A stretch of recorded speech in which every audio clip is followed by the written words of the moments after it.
काँग्रेसचे माजी राज्यमंत्री बाळासाहेब शिवरकर यांचे चिरंजीव आणि जे काँग्रेसकडून स्वतः नगरसेवक राहिले ते अभिजित शिवरकर भाजपमध्ये प्रवेशकर्ते झालेत आणि त्याचबरोबर राष्ट्रवादी काँग्रेसमध्ये अनेक वर्ष नगरसेवक म्हणून निवडून आलेले पुण्याचं उपमहापौर भूषवलेले दिलीप बराटे हे देखील भाजपमध्ये प्रवेशकर्ते झालेले आहेत।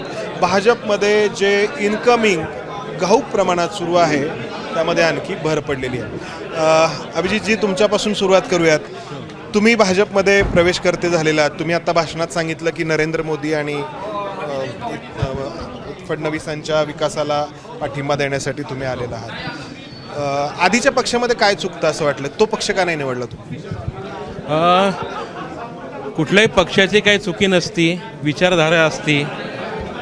आज केंद्रामध्ये आदरणीय मोदी साहेब आहे, राज्यामध्ये आदरणीय फडणवीस साहेब आहे आणि पुणे महानगरपालिकेमध्ये भाजपाचं सत्ता आहे आणि पुणे शहराचा विकास करायचा असेल, मी जर बोललो तर वानोडीचा जर विकास करायचा असेल तर जो योग्य प्रवाह आहे त्याच्यावर जाणं मला योग्य वाटतं। त्यासाठी मी हे निवडलं। म्हणजे सत्ता असं म्हणायचं? सत्ता ही लागतीच, हो। कामशिवाय नाही, नाही, सत्तेशिवाय नाही। तुम्हाला जर काम करायचं असेल तर तुम्हाला महानगरपालिकेमध्ये निवडून जावं लागणार आहे, नगरसेवक होऊन करावं लागणार। वडील नगरसेवक किंवा राज्यमंत्री झाले ज्या पक्षाकडून, त्या पक्षाकडून नाही तुम्ही होऊ शकत? मी होतो ना, मी काम केलेलं आहे असे। आज मी माझा राजकीय प्रवास बदललेला आहे, हो। तुमच्या वडिलांची काही चर्चा? वडिलांची चर्चा झालेली आहे, त्यांना तर काही पडले नाही आहेत हे, कारण ते काँग्रेसच्या विचाराचे आहे। तुम्ही भाजपमध्ये, ते काँग्रेस? हो, ते काँग्रेसमध्ये, मी भाजपमध्ये। एका घरामध्ये कसं काय भाजप काँग्रेस चालतं ना? तुम्हाला माहिती आहे ना, नवीन कुठे हे? नाही, मला नवीन आहे हे, म्हणजे मला माहित नाही आहे हे कसं चालतं ते आता बघतील लोक।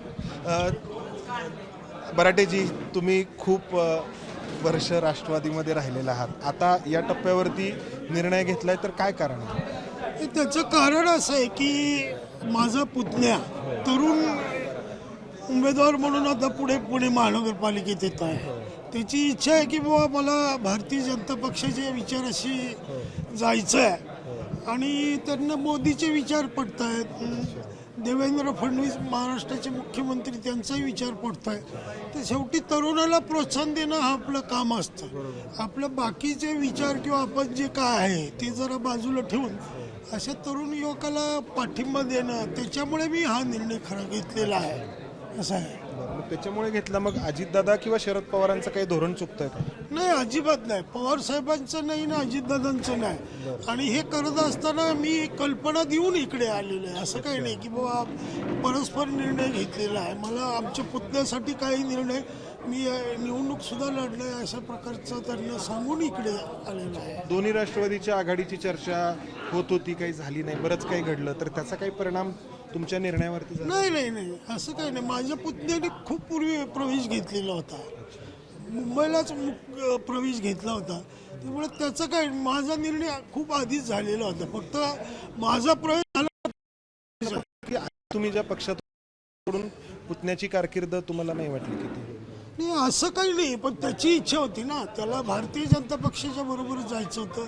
नरेंद्र मोदीचे विचार त्यांना महत्त्वाचे वाटले, किंवा अमित शहाचे वाटले, किंवा देवेंद्र फडणवीसचे वाटले आणि त्याच्या माध्यमातून त्यांनी निर्णय घेतल्यावर घरामध्ये पाठिंबा देणं, कारण आमच्या घराला सुद्धा राजकीय पार्श्वभूमिका असली, सामाजिक कार्याची भूमिका असल्यामुळे तरुणांना संधी देणं, त्याच्या विचार बरोबर जाणं हे महत्त्वाचं आहे। अभिजितजी, शेवटचा प्रश्न, तुम्ही ज्या वानवडी भागातून निवडणूक लढवत आला त्या ठिकाणीच जे आता कालच काँग्रेसमध्ये दाखल झाले ते प्रशांत जगताप देखील निवडणूक लढवतात, तर त्यांच्या विरोधामध्ये तुम्हाला भारतीय जनता पक्ष उमेदवारी देऊ शकतो अशी चर्चा आहे, अर्थात नक्की तर काही नाही आहे। प्रशांत जगताप हे माझे सहकारी मित्र आहे, आम्ही अनेक वर्षापासून एकत्र काम केलेलं आहे। निवडणूक असते 15 दिवसाची, अनेक उमेदवार असतात, जिंकणारा एकच असतो। जर उमेदवारी भाजपकडून मिळाली, मी निवडणूक लढवणार आणि हीच अपेक्षा करणार, मी जिंकून महानगरपालिकेमध्ये आपल्या भागाचं नेतृत्व करणार आहे। धन्यवाद।